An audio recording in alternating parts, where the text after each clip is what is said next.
a clear message. There is no justification for bloodshed, destruction, and human suffering.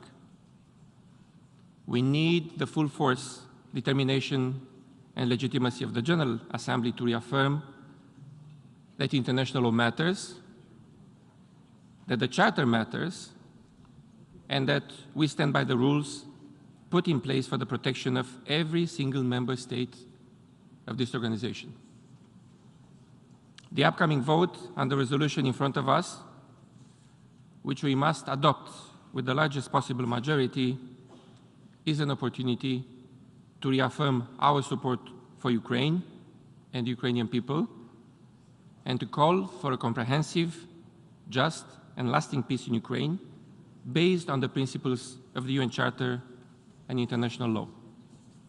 Mr. President, Romania has been at the forefront of countering all multidimensional effects of this war since day one.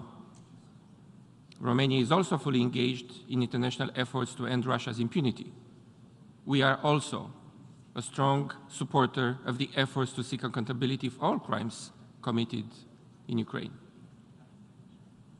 The perpetrators must pay, and our collective efforts must be efficient in this regard, as Ukraine seeks the justice it deserves. We support the establishment of a special tribunal for the crime of aggression in relation with the situation in Ukraine. Romania has stood by Ukraine, our direct neighbor, during this whole year of the Russian aggression. A multidimensional effort has been ongoing for the past year to accelerate the transfer of around 13 million tons Ukrainian grain, I repeat, 13 million, 1-3, through Romanian territory. These have reached countries in the global south that have been greatly impacted by the increase in global food prices and that have been already facing food insecurity. The Romanian port of Constanța at the Black Sea has become the main gateway for Ukrainian grain shipments, a real food hub at the European level, a direct effort to contribute to ensuring global food security. With the same goal, we have also advocated and we hope for a continuation of the Black Sea Grain Initiative. Around 3.6 million Ukrainian citizens have entered Romania so far. Among these, over 110,000 remained. We have offered humanitarian aid to those in need. We have also set up a humanitarian hub, and all this to reduce the suffering and help Ukrainians to defend and build their way to peace. Mr. President, what we all want is peace. This was made clear today and yesterday by countless delegations. A comprehensive, just, and lasting peace. A peace that does not reward the aggressor. A peace based on the principles of the UN Charter, which we have bravely stood up for in the past. And peace in Ukraine cannot be restored by inaction. As a matter of urgency, the Russian Federation must reserve its illegal actions and unconditionally withdraw its military forces from the territory of Ukraine within its internationally recognized borders. And this call is what the resolution before us delivers. We have the power to unite around this text. Romania supports the draft text, is one of the co-sponsors, and calls on the whole UN membership to vote in favor of this resolution for a just and lasting peace in Ukraine based on the principles of the UN Charter. Thank you, Mr. President. I thank the distinguished representative of Romania. Now I give the floor to the distinguished representative of the International Institute for Democracy and Electoral Assistance.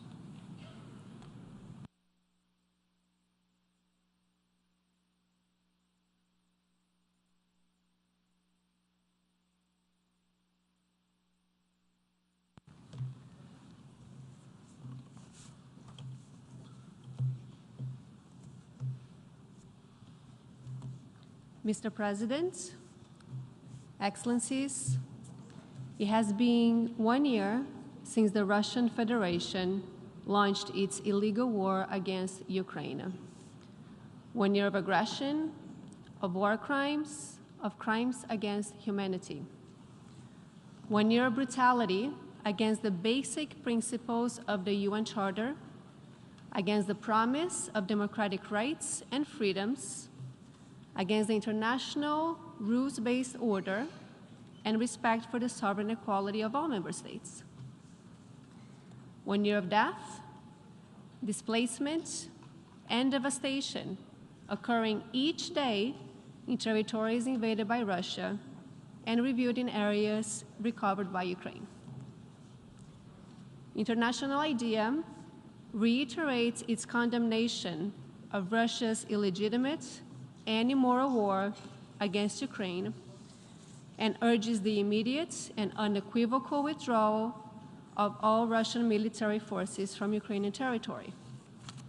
Until this occurs, we welcome the adoption, enforcement, and continued escalation of sanctions by the international community against the Russian Federation.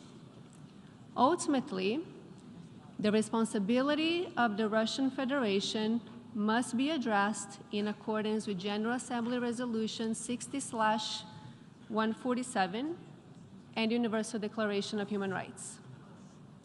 This accountability is a matter of international law, and rule of law must and shall prevail. We encourage the UN Secretary General to continue working to advance ceasefire talks and to support increased humanitarian access to the war-affected areas and protection of civilians. The resolution being debated today calls for a comprehensive, just, and lasting peace in Ukraine. Such an objective is inextricably connected to the democratic ambitions of the Ukrainian people. As International IDEA has noted previously, this conflict is about democracy as much as it is about sovereignty. Over many years, and despite many obstacles, Ukrainians have repeatedly affirmed their commitment to democratic values. The result has been steady improvement across a variety of democratic indicators, including respect for media freedoms, the fight against corruption, and the conduct of free and fair elections as measured by International IDEA's indices and reports. Today, this hard-won progress hangs in the balance. But let us be clear, Ukrainians have chosen democracy.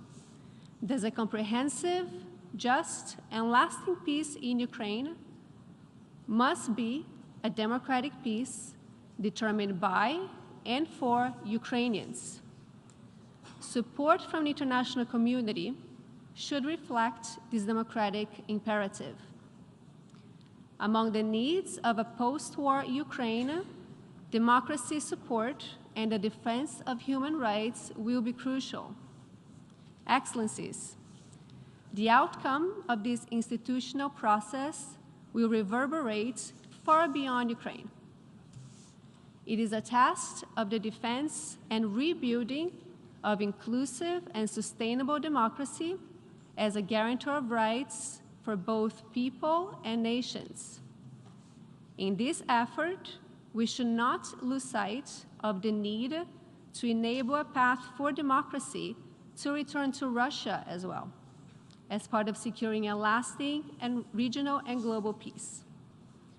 We must say clearly, a democratic Russia would have not unleashed this tragedy.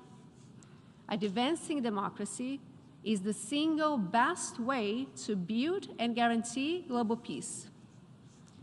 Ukrainians are putting their lives on the line every day to defend the values that we claim to hold, the values of the UN Charter, of sovereignty, human rights, and multilateralism, helping them to preserve a future for Ukrainian democracy will be our greatest tribute to them.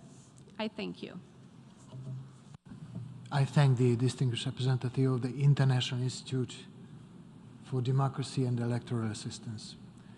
Now I give the floor to Her Excellency Annalena Baerbock, Minister for Foreign Affairs of Germany.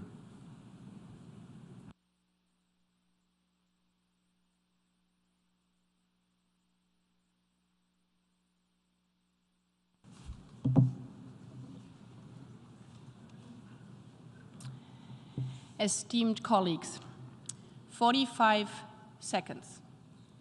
45 seconds to get your grandmother to safety. 45 seconds to make it to the basement. 45 seconds. That's how long it takes for missiles from Russia to hit the city of Kharkiv after you hear the sirens. I met teenagers in Kharkiv in eastern Ukraine for whom counting to 45 has become part of their daily life. Teenagers, grandmothers, fathers who want nothing more than for this war to end, to have peace.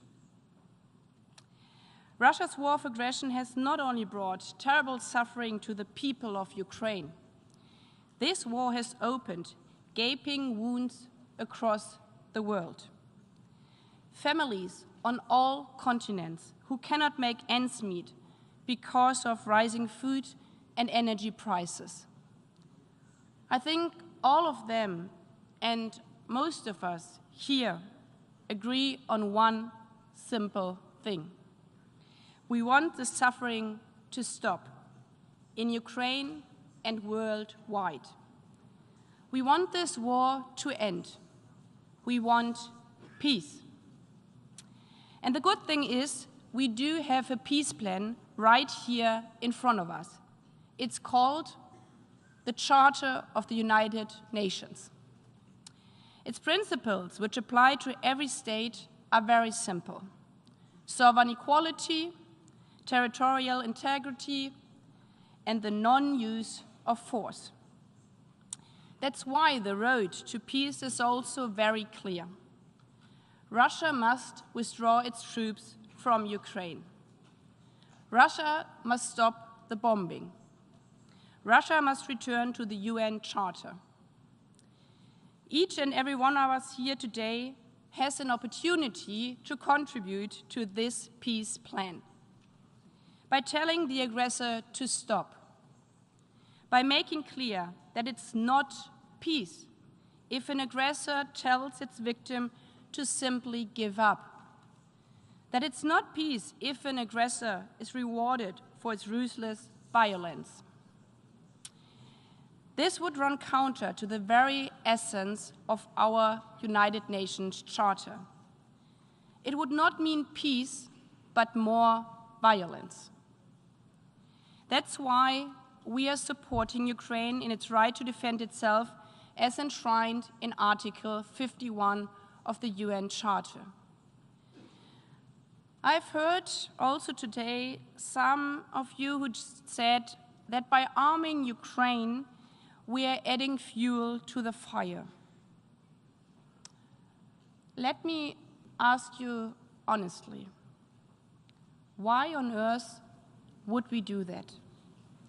We did not want this war. We did not choose this war. We too would much rather focus every bit of our energy and also of our money on fixing our schools, on fighting climate crisis, on strengthening social justice. But the truth is, if Russia stops fighting, this war ends. If Ukraine stops fighting, Ukraine ends. And the human suffering would continue every single day. Abduction, rape, torture. Children counting to 45 every single day to save their lives. The war's global trade of devastation would continue. Inflation, energy shortages, hunger. That's why today's vote is also about all of our futures. Today, each and every one of us here has to choose: to stand isolated with the oppressor, or to unite for peace; to stay silent, or to protect our UN Charter, so that the Charter can protect us. Thank you. I thank the distinguished Minister for Foreign Affairs of Germany. We have heard the last speaker in the debate on this item. We shall proceed to consider draft resolution A/ES11/L7 and draft amendments A/ES11/L8 and A/ES11/L9, starting with the explanation of vote before the vote at 3 o'clock sharp. This meeting is adjourned.